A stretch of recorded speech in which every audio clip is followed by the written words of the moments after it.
Hi everyone, welcome back to True Mambi. I hope you are all well. I want to react on a video I saw on YouTube.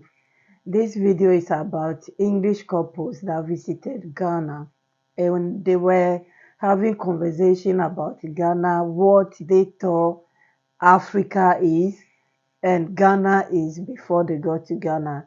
You know, in UK, when it's I think around December, we have something called Red Nose Day. It's a big charity.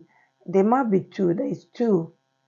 I can't remember the other one. It's a big charity organized yearly that help other countries and even include the UK. And I remember when we get out of the European Union and with COVID and even UK, a lot of people are poor.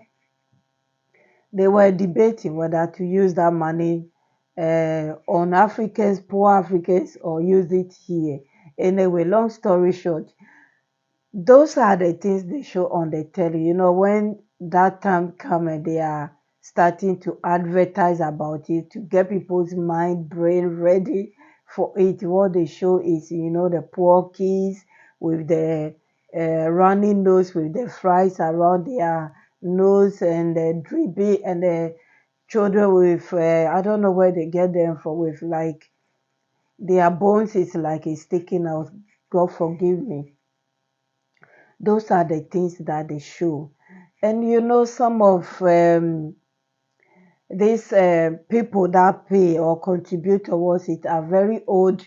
They don't know, some of them never traveled to Africa, so they don't know what is, oh, that poor kid, let me give money, that poor guy, let me give money. And then they get a lot of money and apparently send it to Africa and other countries. There's another thing I want to tell. Years, maybe 3, 4 years ago, when we went to Ghana, we met this couple with two children, and they work with a charity organization. This is a secret I'm letting out because anytime I think about it, it's disgusting. They have a driver, they have a childminder, they have a cleaner. We chat with them and they were telling us in Ghana how happy they were to be there and the charities that were sponsoring them. And I was like, and they are paid, so they are not prepared to go and do normal job. So that charity organization that's sponsoring them is almost to the end of their contract. So they are now emailing other companies to sponsor them. And according to the lady, they were doing this job for maybe 10 years or more because their children were born in Africa. And we asked them, do they like it? They said, yes, they like it. And I look at them and I said, why would you not like this? You know, the money, hard-earned money that people has contributed to help the poor, a lot of this money is going into the pocket of some people who do not need it. Let's tell it as it is. The reason why I'm bringing you this is the English lady was saying that, you know, when they were going to Africa, Ghana, they were telling them the disease, the kidnapping, and the rest. But then they look online, they did their own research, and they got a good review about Ghana. So they decided to go. And when they went there, they were happy. And things that they saw, now they realize all that they have been seeing on the telly is a lie. They lied to them. So please, guys, listen from their own mouth what they think about Ghana.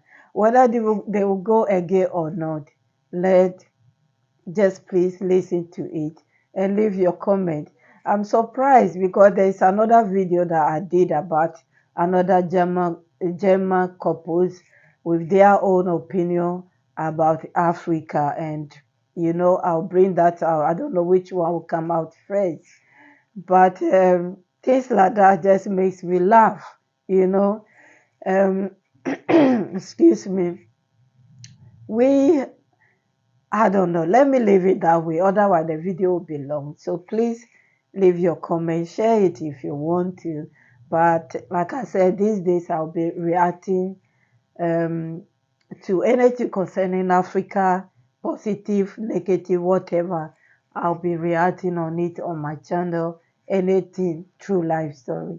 Thank you. God bless you. So what were some of the perceptions, of which negative perceptions were you having when you're coming from England?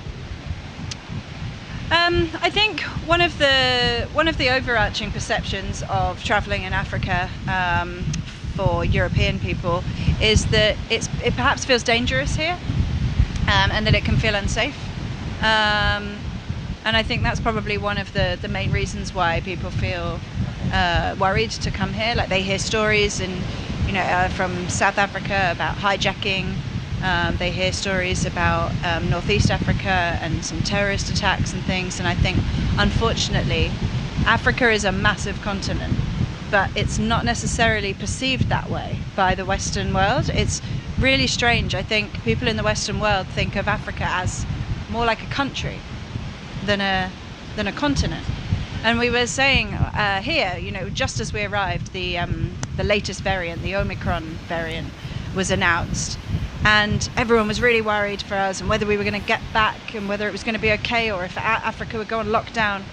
And I just thought it was so interesting, because I said to my friends, like, I measured I looked on a map and said, right, from Accra to Cape Town, it was something like 8,700 kilometers. Wow. And then you look at Paris to Istanbul, and it's something like 2,700 kilometers.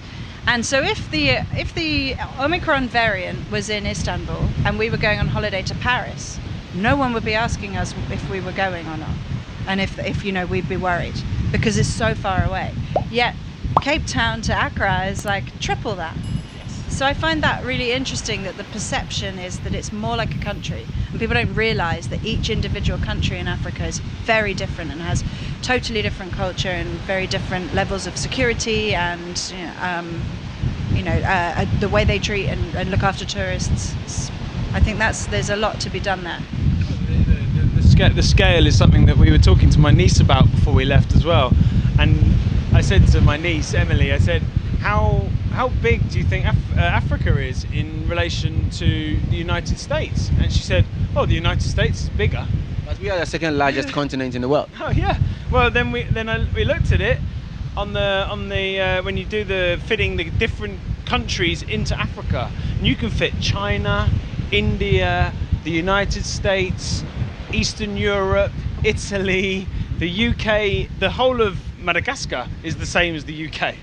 And people just don't understand that, because the way the map is drawn, it looks small. Yeah. And that's really, and therefore everyone thinks, oh, if you go in there, it's right next to theirs. So yeah, it's that would be an interesting thing to get across to people that are coming here on holiday, just the scale and the diversity of the country in terms of its people and its environment. Were some of the negative perceptions true when you came here? So the negative perception I had was that it might be quite bureaucratic and difficult to do things, and maybe like India, sometimes things aren't very easy to do. There's a lot of processes, but that hasn't been the case. And also, in India, when we travelled there for 6 months, we found that it was quite a love-hate relationship sometimes. Like in the morning, you would get a lot of hassle. Jess would get a lot of hassle, wouldn't you, sometimes, like from men specifically. And in Ghana, just touch wood, zero trouble. Just a lot of friendly people that are all, here to make sure we have a good time and look after us, and really respectful. Yeah. It seems a very, very fair country and very open and friendly. So does it mean that most of the things that the Western media portrays about Africa and specifically Ghana is wrong, or it's not true?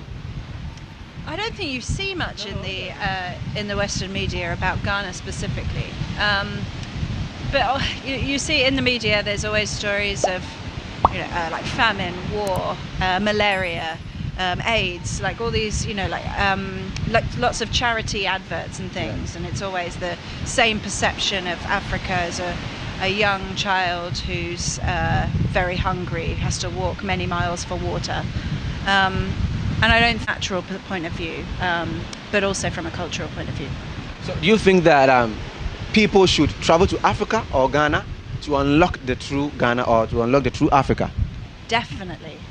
Like, I will be going home and recommending Ghana to all my friends. I think it feels very safe here. We said we travelled a lot, and I stepped pretty much off the plane and we walked through Accra, and I've said immediately I feel very safe here. And I think, as a woman, I think that's really important. I've travelled to parts of Europe and felt less safe. I think the beaches are beautiful. I think there's a job to be done here for tourism in terms of there's lots of litter on the beach. Some of the customer service in some of the hotels needs a bit of work. I think there's lots of education to be done around how actually it's quite easy to travel around Ghana, providing you make relationships with the locals and that you employ local people to help you travel around, i.e. drivers or guides. And I think I would definitely recommend it. I think it's a wonderful place. So what are your final words to the people out there? Come to Ghana. It's beautiful. The people are the most friendly, warm, welcoming people. I think there's so much to see and explore and adventure here. Like, you should come to Ghana and see it for yourself. What about you? Come to Ghana and try the chili sauce, maku.